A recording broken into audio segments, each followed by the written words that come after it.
This is basically the sweetest, nicest, most wonderful, amazing, adorable, ahead of its time, up my alley thing to ever exist. It is For the Frog the Bell Tolls, for the original Game Boy. It is a game that only came out in Japan and was only translated recently. And it has just like the sweetest fairy tale comedy tone, and it is just a priceless, precious, amazing, wonderful thing, and I love it to bits. Let's name our character Dave. That looks good to me. Even right here you can see everything is just like narrated in this beginning like a fairy tale, and it's just so nice. I just really like this game's tone. I really like the fact that its combat is just completely automatic, and that I love the framing of all the little sprite interactions. I love how much character there is in all of these little people. I love how much character there is in the music. Friends and rivals since birth. Oh my god. So the whole game is basically just about the rivalry between these two people. And it's just a really, really funny game. It's the predecessor to Link's Awakening. They made this game and then used that engine for Link's Awakening. And you can tell in a lot of ways. And this game also has kind of that cutesy tone that's present in Link's Awakening, but it's much more concentrated here. Like, Link's Awakening has all the kind of Zelda baggage, in a good way, and the kind of melancholic story overlaying it. This is just charm and sweetness and just general loveliness. And again, they pay so much attention to how all the little sprite interactions come together. Here's a good one coming up. Boom! They really make you... It's kind of like a Gary thing. Smell you later. So, like, with the kind of games that I like, I guess this is on one end of the spectrum, and then stuff like Saga is on the other end of the spectrum, or Final Fantasy Legend. Just like, there are games that are just super resistant and demand a huge amount of attention and respect from the player, and I love those. I love R-Type, all sorts of games like that, Dragon Quarter. And there's games like this, which aren't really that demanding, that kind of flow very naturally. They're kind of like the Mario RPGs or the Ladder Mother games. And it all just and Kirby's Epic Kirby games. None of those games are that demanding of the player. They just kind of flow really sweetly and naturally and tell their cute little stories.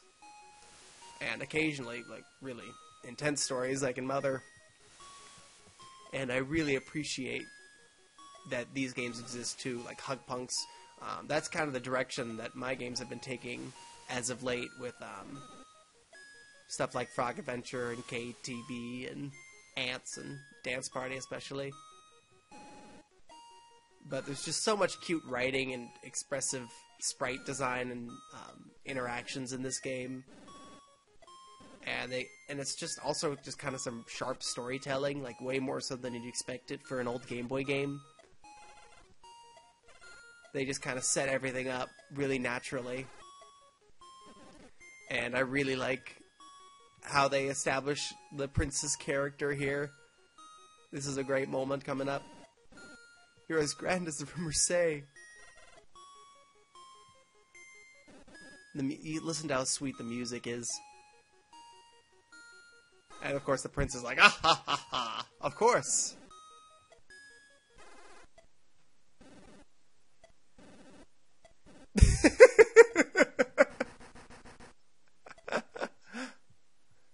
Kudos on the translation work, good lord. They must have done so much to try to preserve the intent of the Japanese with comedy, no less. That's just really hard, and they just nail the execution of it. Oh, here's another nice moment. I really like how they mess with the money in this, in these initial scenes. Got a bottle of wine heals you. All we have to give is this wine. Please take it. And then he's just completely overcome with joy. So now we're down to 0 money. Starting off with $1 billion because we're a rich prince. There's more where that came from. He's so smarmy. He's kind of an ass. I sort of love him. That's the save thingamabob. And the rest of the game isn't quite so cutscene heavy, but I really like... they establish all the stuff up front really effectively.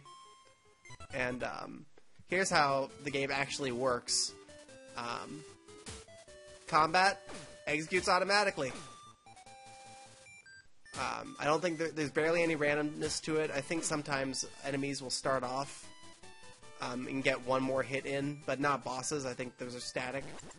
And you can heal at places. You can heal in towns for a small fee. And it's all just very well timed. Alright, here, let's go this way first. So, as you can see, this approach is obviously way less demanding, just execution-wise, than something like Link's Awakening is. Because, like, Link's Awakening or Link to the Past can be really hard for some people.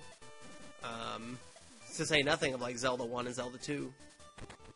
So, creating, just repurposing a lot of these situations and combat elements to make the game just way, way more accessible is just a really cool thing. And this is just a super accessible game. I feel like anybody can appreciate the sweet writing and nice tone. And now we can just destroy these guys. Boom. So that's how it works. It's basically kind of like, it's a little like something like Hydlide or Faerun, but without the levels. You don't grind. There's no grinding for levels. You just gain new weapons and items, and then combat executes automatically, like right here. If I had gotten here before getting the Life Stone and the sword, then I would have died. You can also quit. You can also run away and use items mid-combat encounter, which is really nice. Like, without the bronze sword, I couldn't even hurt that guy. Oh. Okay, now we get the nice map. And now out of nowhere... Ah! This whole game is filled with, like, little surprises and sudden moments. It's so different from something like... I guess Final Fantasy Adventure and Link's Awakening would be kind of between this and Saga, where they'd make demands of the player,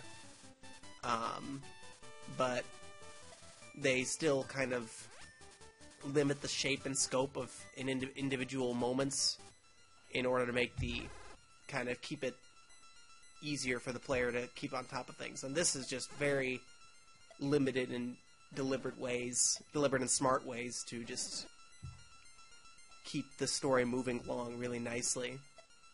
And I really appreciate that. Like, I really like Kirby. I really like this school of design. And I'm realizing that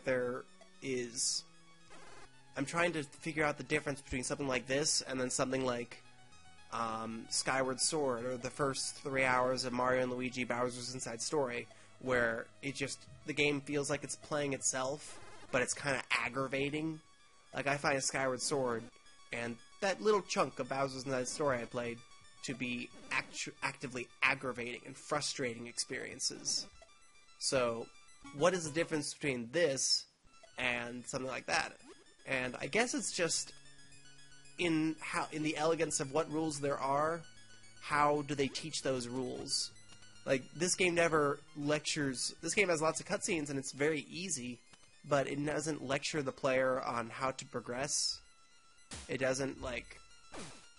It's just much classier about how it controls the player's time. We got 1 coin versus our 1 million. Here we go. So this, or Kirby's Epic Yarn, I think is a great example of a game that's very, very easy, and you could easily file Kirby's Epic Yarn under the same kind of patronizing, frustrating Nintendo experiences that like something like Skyward Sword or Twilight Princess, at least for the first 5 hours or so.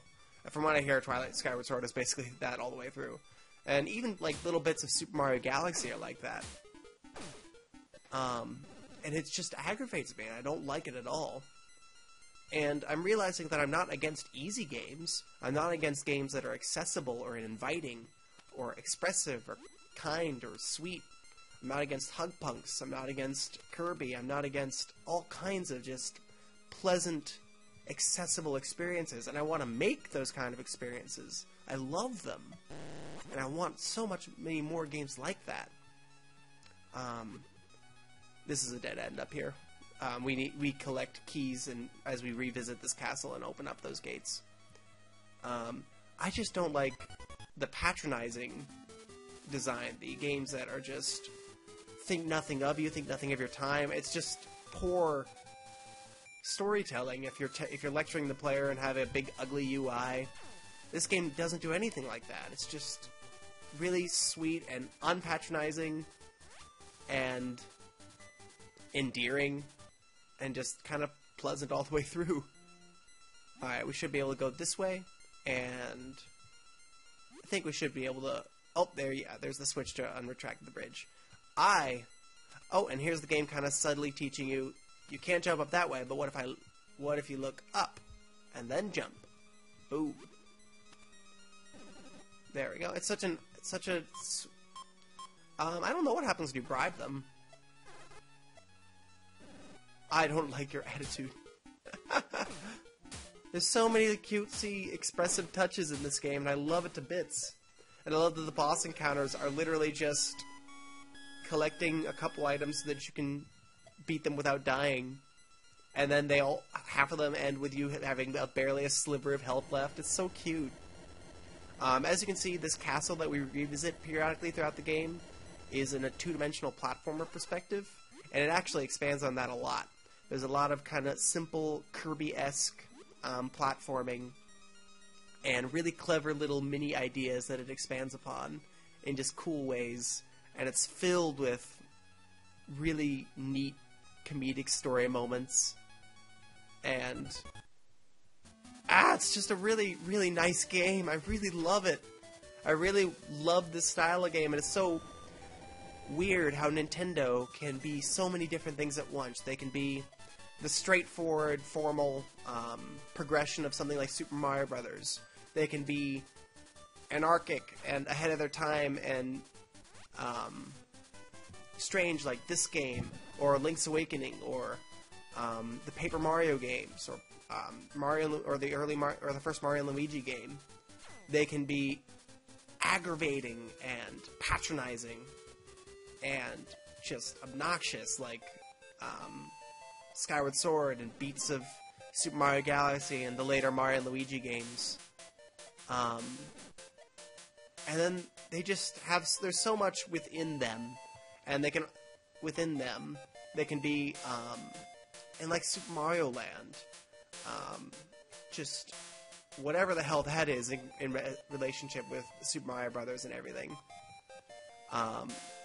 I just really appreciate the depth of feeling and depth of expression in all of these different games. And this one in particular is one that I'm growing increasingly fond of over time, and I hope you'll give it a shot. Thanks for listening. I love video games. Good night.